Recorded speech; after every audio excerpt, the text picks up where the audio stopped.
To my imaginationary love story world. ये body swap का part 7 है। चलिए स्टोरी को शुरू करते हैं। कल रात के इंसिडेंट की वजह से इन दोनों को नींद नहीं आई थी। इनको तो पहले नींद नहीं आती थी, पर 2-3 बजे वो सो जाता था लेट है ना, इस वजह से। पर इनको नींद नहीं आई थी और वांग जी को तो जल्दी सो नहीं आता था। इसे अगर सोचो कोई रात भर ना सोए उसकी हालत क्या होगी। तो इन दोनों का आँखों में डार्क सर्कल्स हो गए थे। एक दोनों ही पांडा की तरह दिख रहे थे। साउथ इंडियन से उठ के इन लोगों के लिए ब्रेकफास्ट बना रहे थे, क्योंकि उसके बाद वो लोग ऑफिस जाएंगे और साउथ इंडियन वापस से अपने घर जाएगा। और विंग और वांगजी यहाँ पे रह रहे हैं, ये बात उनकी फैमिली को एक ऐसे वे में बताना है कि ये दोनों साथ रह रहे। ये बात अब तक तो फैमिली को ना पता चले, वरना सारी सिचुएशन बतानी पड़ेगी। और जब ये सिचुएशन आएगी ना, तो पता नहीं फैमिली मेम्बर्स क्या रिएक्ट करेंगे, मॉम डैड। इसलिए इन लोगों ने सोचा कि नहीं, कुछ और बहाने बेटर रहेगा, इसी वजह से। तो ये कहने के बाद साउथ इंडियन से बैठे थे डाइनिंग टेबल पे। विंग अपने रूम से आया, वांग अपने रूम से आया। ये देखने के बाद सोयांग और साउथ इंडियन दोनों ही शौक, क्योंकि उनके आँखें इनकी पूरी चेहरे जो दिखा रहे थे। तो साउथ इंडियन ने कहा, तुम दोनों को क्या हो गया, क्या नहीं है, घर है इसी वजह से नींद नहीं आ रही। तो या फिर सोयांग ने कहा, या फिर तुम दोनों ने रात भर कुछ अच्छी खासी कसरत की। ये बात सुनने के बाद विंग और वांगजी को कल रात की किस याद आ गया। तो इन दोनों ने एक साथ कहा, बिल्कुल नहीं, नया घर है इसी वजह से नींद नहीं आया। ये सुनने के बाद साउथ इंडियन ने कहा, जैसे वांगजी तुम्हारे लिए तो कोई प्रॉब्लम होनी नहीं चाहिए। तो वांगजी ने कहा, पता नहीं, बस नींद नहीं आया। ये कहने के बाद सोयांग ने कहा, पक्का ना ये बात है। तो विंग ने कहा, और क्या बात होगी, थोड़ा ना हम कुछ कर रहे थे जो ऐसी हालत हुई। मैं अपने रूम को डेकोर कर रहा था कल रात नींद ना आने वजह से। तो साउथ इंडियन ने कहा, अच्छा ठीक है, चिढ़ो मत विंग, शायद नींद का प्रभाव अभी भी तुम्हारे सर पे चल रहा है। तो विंग ने कहा, क्या? तो सोयांग ने कहा, मतलब नींद का असर तुम्हारे सर पे अभी भी तो विंग ने कहा, हाँ। उसके बाद इन चारों ने अपना अपना ब्रेकफास्ट किया और वांगजी ने कहा, जी, और विंग ने एक दूसरे से बैठ के डिस्कशन किया कि आज का कौन से टाइम पे इम्पोर्टेंट वर्क एक दूसरे का है। तो उस टाइम पे जितना हो सके इन चारों इंसिडेंट को में से कुछ नहीं तो एक्सीडेंट और बिल्ली जो है वो दोनों को तो हम अपने हाथों में रख सकते हैं, और बाकी का बारिश और बिजली का तो वो नेचर है, उसे कंट्रोल नहीं कर सकते। तो इन लोगों ने प्लान डिस्कशन किया। तो विंग ने कहा, ठीक है। वैसे उसके बाद विंग ने वांगजी से मुझे अकेले में बात करनी। तो साउथ इंडियन स्वयं को थोड़ा अजीब लगा, वांगजी को भी कि ये विंग ऐसा है ना, जिसके सामने जो आता है वो बोल देता है। तो वांगजी ने कहा, क्या ज़रूरी है? तो विंग ने कहा, ज़रूरी है इसलिए बोल रहा हूँ। तो वांगजी ने कहा, अच्छा ठीक है, गुस्सा मत करो। तो साउथ इंडियन और स्वयं ने कहा, ठीक है, मैं बाहर बैठ रहा हूँ, हम कार में हैं, तुम आ जाओ। तो विंग ने कहा, आप चले जाओगे? साउथ इंडियन कहा। तो स्वयं ने कहा, हाँ, क्योंकि साउथ इंडियन ऑफिस तो 4 मंथ या 5 मंथ तक जाएगा ही जाएगा। दूसरी बात, वो यहाँ से अप डाउन नहीं कर सकते हैं। विंग ने कहा, हाँ मुझे समझ में आ रहा है, एंड सॉरी आप दोनों को इस बात से दूर रख रहा हूँ। तो साउथ इंडियन सिंह ने, कोई बात नहीं, एक मुस्कुराए कि चले गए थे विंग को उनके सर पे हाथ चला के। तो वांगजी ने कहा, अब बताओगे क्या हुआ है? तो विंग ने कहा, देखो मेरा एक राज है। तो वांगजी ने कहा, अभी हम मत बोलना, तुम किसी को डेट कर रहे हो, उसे भी मुझे हैंडल करना होगा। तो विंग ने कहा, ऐसा वैसा कुछ नहीं है। जब वांगजी ये बात बोल रहा था, उसे थोड़ी सी कहते ना हार्ट में चुभन सी वो हो रही थी। पर जब विंग ने कहा ऐसा वैसा कुछ नहीं, तो वांगजी रिलैक्स हो गया। तो वांगजी ने कहा, तो फिर तो विंग ने कहा, देखो अगर 6 बजे के बाद हमारी बॉडी एक्सचेंज होती है, अगर मैं किसी आर्ट गैलरी में हूँ और अगर वहाँ का मैनेजर तुम्हें मालिक भी के बुला रहा है, तो प्लीज़ डोंट पैनिक। तो वांगजी ने कहा, मतलब? तो विंग ने कहा, देखो मेरी एक आर्ट गैलरी है और मैं पेंटिंग भी करता हूँ, और मेरी कुछ पेंटिंग सेल भी होती है जिससे मुझे पैसे भी मिलते हैं। तो वांगजी ने कहा, उन पैसों से जुए खेलते हो क्या? तो विंग ने कहा, वांगजी देखो, सबके अपने अपने राज होते हैं, मेरे ये राज है, तो कृपया करके मतलब ये बात किसी को मत बताना। तो वांगजी ने कहा, मतलब समझ में नहीं आया। तो विंग ने जब पूछा, तो वांगजी ने, मुझे इतना तो हिंदी आता है। तो विंग ने कहा, हाँ चलो थैंक यू, मैंने अभी अभी सीखा था, किसी को रिक्वेस्ट करने का मतलब क्या होता है। तो वांगजी ने कहा, और कोई बात? तो वही ना, ये बात जियांग चंग और यानली सीजे को भी नहीं पता है, तो प्लीज़ उन्हें भी मत बताना। तो वांगी ने कहा ठीक है, और वही ना और बाकी को भी। तो वांगी ने कहा ठीक है। उसके बाद बहुत सारे अपने अपने काम पे निकल गए थे। यहाँ पे मैडम लैन और जंग लैन कोरियन को वांगजी के एक दिन घर आने से इतना फ़र्क नहीं पड़ता, क्योंकि वांगजी वह ही वैसा अपने ऑफिस को काम को कुछ ज़्यादा ही ध्यान देता है, तो वो उसमें रह जाता है, तो कभी कभी घर नहीं आता है। पर हाँ, एक दिन में एक बार तो आता ही है, कुछ भी हो जाए। तो उस दिन पूरे एक दिन के लिए वांगजी घर नहीं आया था। तो मैडम लैन ने कहा ये वांगजी कहाँ पे रह गया है? तो लैन सिस्टर ने कहा अब वो एक दिन के लिए घर आए तो मैं प्रॉब्लम, एक दिन के लिए घर ना आए प्रॉब्लम। तो मैडम लैन ने कहा तुम्हें क्या बताए, वो आता है, आज नहीं आया। तो लैन कोरियन ने कहा ठीक है, तुम साउथ इंडियन और सुयांग को फ़ोन कर लो, शायद उन्हें पता होगा वांगजी कहाँ पे, या फिर किसी काम में अटक गया हो। तब मैडम लैन ने कहा ये बात भी ठीक है जब, पर वो आया क्यों नहीं, हमेशा तो आता है। तो लैन कोरियन ने मैडम लैन को हक करके कहा लैनी परेशान मत हो, शायद किसी काम में अटक गया होगा। तो मैडम लैन ने कहा पता नहीं, कुछ दिनों से उसका बिहेवियर कुछ अजीब ही है, खाने टाइम पे कैसे मुंह बना रहा था जैसे हमारा वांगजी ही नहीं। तो मैडम लैन ने जब ये बोला तो लैन कोरियन ने कहा लानी तुम्हें कुछ ज़्यादा ही गलत फहमी हो रही है, एक गहरी सांस लो और सुयांग की सास जी जा, या फिर वांगजी को ही फ़ोन करके पूछ लो ना। ये सुनने के बाद मैडम लान ने कहा ये बात भी सही है। उसके बाद मैडम लान ने वांगजी को फ़ोन किया, वांगजी सुयांग और सास जन एक कार में थे। तो वांगजी ने कहा हो गया सत्यानाश। तो सुयांग ने कहा कि तुमने उसको कॉलेज बॉय ने प्रपोज कर दिया क्या? तो वांगजी ने कहा सुयांग शट अप, मॉम का फ़ोन है। तो ये सुनने के बाद सुयांग ने कहा मुझे एक इम्पोर्टेंट मेल टाइप करना है, ये कह के वो झूठ मूठ का अपने मोबाइल पे लगने लगा। तो भागने लगा मोबाइल पे। तो सुयांग ने कहा तुम्हें पता नहीं आजकल मोबाइल की एडवांस टेक्नोलॉजी है। तो वांगजी ने कहा सुयांग झूठ बोलने की कोई ज़रूरत नहीं है, तो हमारी आदत है कि तुम मेल अपने सेक्रेटरी से कह के करवाते हो, और वैसे ही तुम्हें मेल टाइपिंग करना नहीं आता है। ये सुनेगा सुयांग ने कहा मुझे नहीं बात करनी लान से, पता नहीं वो क्या करेंगी मेरे साथ। तो साउथ इंडियन ने कहा अच्छा वांगजी तुम तो झूठ बोलो कि नहीं, ठीक है मूर्ति हो, मुझे फ़ोन दो मैं ही बात कर देता हूँ। तो साउथ इंडियन ने ऐसे करके फ़ोन पकड़ा और कहा आंट नमस्ते, मैं साउथ इंडियन बोल रहा हूँ। तो मैडम लाने कहा वांगजी का फ़ोन तुम्हारे पास क्या करे? तो साउथ इंडियन ने कहा वो वांगजी फ्रेश होने के लिए गया है। मैडम ने कहा क्या फ्रेश होने के लिए? तो साउथ इंडियन ने कहा कुछ ऑफिस का काम था ना, इसलिए कल रात से कल सुबह से ही मतलब हम यहाँ पे अटके पड़े हैं।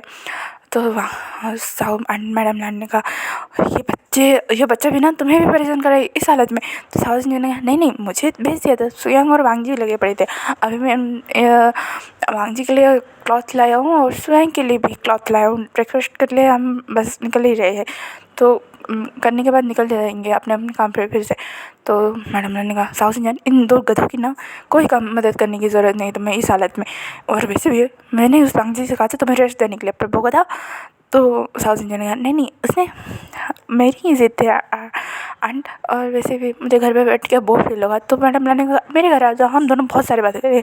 तो साउथ इंडियन ने कहा आंट 5th मंथ के बाद आ जाऊँगा, उसके बाद थोड़ी सी कहते हैं ना आलस नहीं आएगा काम करने के वक्त। तो मैडम ने कहा अच्छा ठीक है, और वैसे वांगजी कब घर आने वाला है उसे वैसे बात करनी है। तो मैडम ने जब ये बोला साउथ इंडियन और सुयांग एक दूसरे वांगजी तीनों एक दूसरे को देखने लगे। तो साउथ इंडियन का एंड एक्चुअली वांगजी अब कुछ महीनों तक तो घर नहीं आएगा। ये सुनने के बाद मैडम ने कहा पर क्यों? तो साउथ इंडियन ने कहा उसे हीलिंग में एक ब्रांच खोलनी है। ये सुनने के बाद वांगजी और साउथ इंडियन को ऐसे दिख रहे थे झूठ बोलो जैसे पकड़े ना जाओ। तो मैडम ने कहा अचानक से, तो जब ये बोला साउथ इंडियन ने तो मैडम लान का ही रिएक्शन होगा। तो लान को भी वहीं पे थे ना, उन्होंने बोला अचानक से हीलिंग में क्यों? और हीलिंग में तो कोई ऐसी फैसिलिटी भी नहीं है कि हाँ तुम वहाँ पे कंपनी खोलोगे तो वो ग्रोथ होगा। तो साउथ इंडियन ने कहा मतलब कंपनी का एक अलग ब्रांच है जो कहते हैं ना न्यू कमर्स को न्यू आइडिया जो मिलता है उसके ऊपर। तो मैडम लान और मैडम लान को ने कहा हाँ हो सकता है, पर तो साउथ इंडियन और वांगजी इसी सिलसिले में कुछ महीने तक हीलिंग के उसी घर में रहने वाला है। ये सुनने के बाद और लैन को रहने का भाई अच्छा आइडिया है। वैसे भी न्यू जनरेशन को मौका मिलना चाहिए काम दिखाने का। तो मैंने हाँ हाँ ये तो अच्छी बात है, इसी चक्कर में मेरा बेटा पिसता रहे, तुम्हारी तो लैन करें तुम्हें तो मैं बाद में दिखूँगा, पहले उस भांजी के बच्चे को मेरे हाथ लगने दो। तो साउथ इंडियन ने कहा आंट भांजी यहीं पे है, आप कुछ बोलने जाएगी तो बोल सकते क्योंकि वो फ्रेश होकर आ गए। तो मैडम लाने का फ़ोन करे रखना, स्वयं भी पास में क्या तुम? साउथ इंडियन ने कहा हाँ दोनों ही पे। तो फिर जैसे स्पीकर पर रखा, तुम दो गधे, तुम्हें काम करने की इतनी वक़्त हो कि तुम्हें घर का कोई ख्याल नहीं है, और स्वयं तुम साउथ इंडियन को एक ऐसे हालत में कैसे छोड़ रखते? तो मैंने मैं कहाँ छोड़ रहा हूँ? तो मैडम ने कहा हाँ हाँ तुम तो अपने फ्रेंड की सपोर्ट मारेगा, और भांग जी तुम घर जो आते थे अब भी वो आना बंद करोगे? तो भांग जी ने कहा मम मैं आ जाऊँगा ना। तो ये ऐसी लो वॉइस सुन के मैडम ने कहा हाँ इसी वजह से इतने दिनों से अजीब बिहेव कर रहे हो, ये बात पता नहीं कर नहीं पा रहे हो, और झूठ तुमसे बोला ही नहीं जाएगा। तो भांग जी ने कहा अब क्या सच बता रहा हूँ। उसके बाद भांग जी ने कहा मॉम आई एम सॉरी पर काम के चक्कर में रहना पड़ेगा। तो मैडम ने एक गहरी सांस ली, वेरी गुड, मेरे दोनों बच्चे, एक सिचन है और एक तुम हो, काम के चक्कर में खुद को ही भूल जाओ, खुद को भूलोगे या बेच के खा जाओ तुम दोनों। तो मैं भांग जी ने कहा हाँ मॉम आई एम सॉरी। तो मैडम ने कहा ठीक है अपना ध्यान रखना। ये कहने के बाद उन्होंने फ़ोन रख दिया। यहाँ पे दूसरी ओर यांग चांग यानली खाने के टेबल पे बैठे थे ब्रेकफास्ट के टाइम पे। मैडम योर और जंग फैमिया भी वहीं पे थे। मैडम ने कहा हुई कहाँ पे? तो जंग जंग कुछ बोलने वाला था कि आनली ने बोला वो बैंकिंग और वेंडिंग के साथ है, कुछ असाइनमेंट को कंप्लीट कर रहा है। तो मैडम ने कहा विंग असाइनमेंट को कंप्लीट कर रहा है, वो भी दोस्तों के मेरे साथ मिल के इतनी रात रात तक? तो मैडम ने कहा ओ ऐसा बात है। तो यानी ने कहा हाँ मम ऐसी बात है। तो मैडम ने कहा और उसके कपड़े?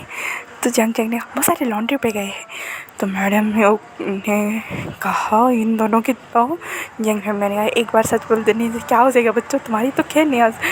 तो जंग चंग और मैडम को देखने लगा और यानी ने कहा हो गया गुड़ पर इसके वजह से। उसके बाद यानी और जंग चंग बोले मोम इनको जॉब मिल गई है। एक साथी बोली यानी को तुम्हारी मम्मी भी यही आइडिया? जंग चंग ने और क्या करता, इनको तो थोड़ी सी और डांट पड़नी चाहिए, इन दोनों ने मन में सोचा। तो मैडम ने कहा कहाँ लगी? तो जंगचन ने कहा यीलिंग में, इसी वजह से वो शिफ्ट हो गया है, इसी वजह से वो इतनी देर से वेट डांट कर रहा था कि आप लोगों को पता नहीं पा रहा था। तभी विंग ने कहा मैं घर आ गया। तो मैडम ने कहा आज इसकी तो ख्याल नहीं। जंग मैंने कहा यू शांत हो जाओ। तो मैडम ने कहा हाँ पता नहीं ये ऑपरेटर से बस था, हमें पता था कि मेरी ऑपरेटर में नौकरी लग गई है और मैं यहाँ पे हूँ, कमीने को ताश में छोड़ूंगा नहीं। जंग पे मैंने कहा क्या कहा इसने? तो मैं यानडे और जंग जंग ने कमीना। जंग जंग ने कहा आज तो वहीं गया। तो जंग मैंने कहा हाँ हाँ बिल्कुल गया। उसके बाद तुम्हारी कोई बारी है यानडे और जंग जंग ये करना यान डांट बचा लो ना। तो जंग मैंने कहा भाग जाओ और क्या। तो वो दोनों ने अपना कॉलेज बैग उठाई, जैसे ही निकलने वाले तो मैडम ने कहा तुम दोनों भी यहीं रुको। तो एक ने कहा मॉम इन दोनों ने क्या कुछ किया है? तो ये मैडम ने कहा हाँ हाँ तुम बैठो ना। वही तुम्हें तो मैं ये कह कि उन्होंने अपना स्लीपर निकाला और इनके पीछे दौड़ने लगी। उन्होंने कहा मॉम मैंने क्या किया? तो मैडम ने कहा तुम्हारी नौकरी लग गई और तुम ये लिंक पर शिफ्ट भी हो गए और हमें बता रहे हो अब। ये सुनने बाद इनका जो इन दोनों को देखने लगा और कहा इनसे एक झूठ भी नहीं बोला जाता है। तो इन्हें कहा मॉम देखो मुझे लगा आप गुस्सा करोगे। तो मैडम ने कहा इतना बड़ा कंपनी और तुम उसे छोड़ के लिंक में काम करना है? तो इन्हें कहा एक्सपीरियंस।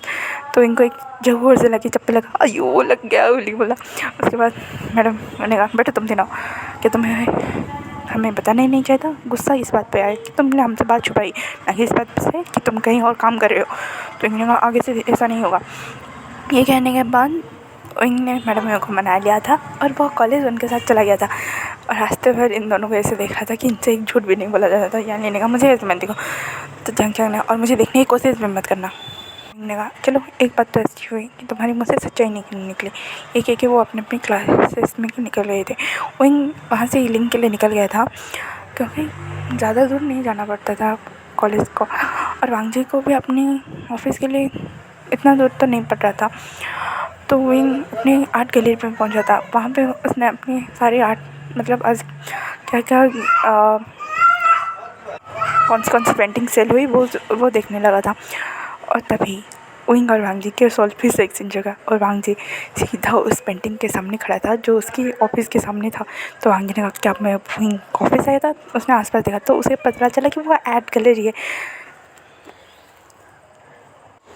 तो वांग जी ने कहा पर ये पेंटिंग तो सिर्फ एक ही है ना, पर यहाँ पे कैसे। और विंग तभी वांग जी के गार्डन में था। तो उसने कहा फिर से नहीं, अब क्या देख लिया इसने। तो उसने देखा कि थोड़ी देर में एक बिल्ली क्रॉस कर रही है।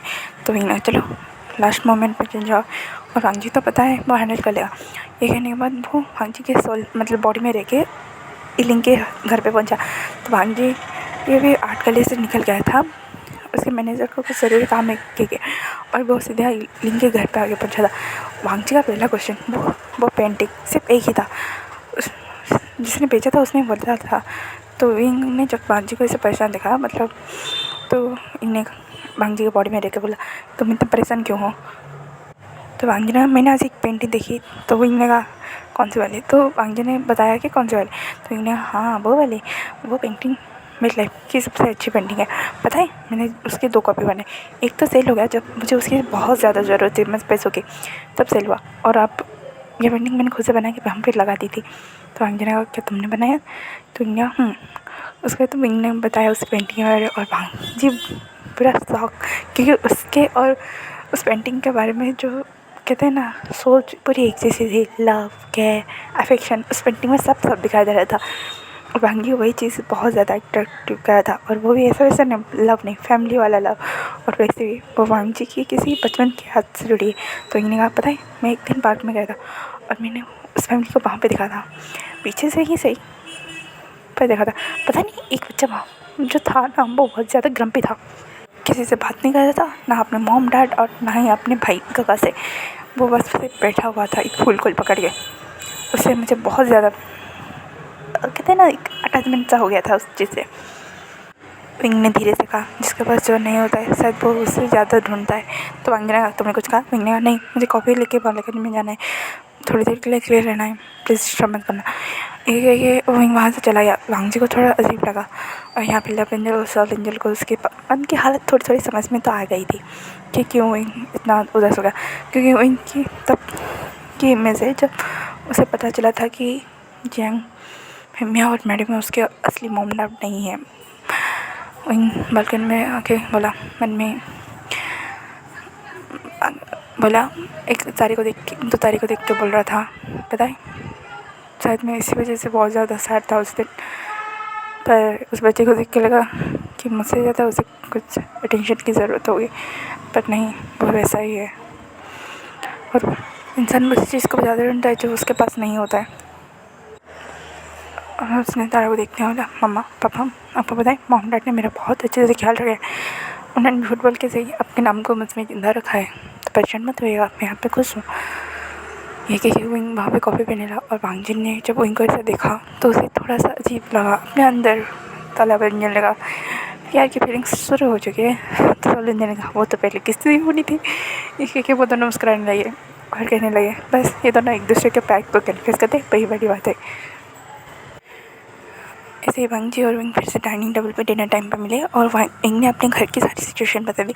और वांग जी को भी बताना पड़ा, इन दोनों का यही डील था कि कुछ भी हो जाए एक दूसरे को दिन भर की हर बात बतानी पड़ेगी, क्योंकि अगले दिन कहाँ किस समय किस घर से जाए कुछ पता ही नहीं है।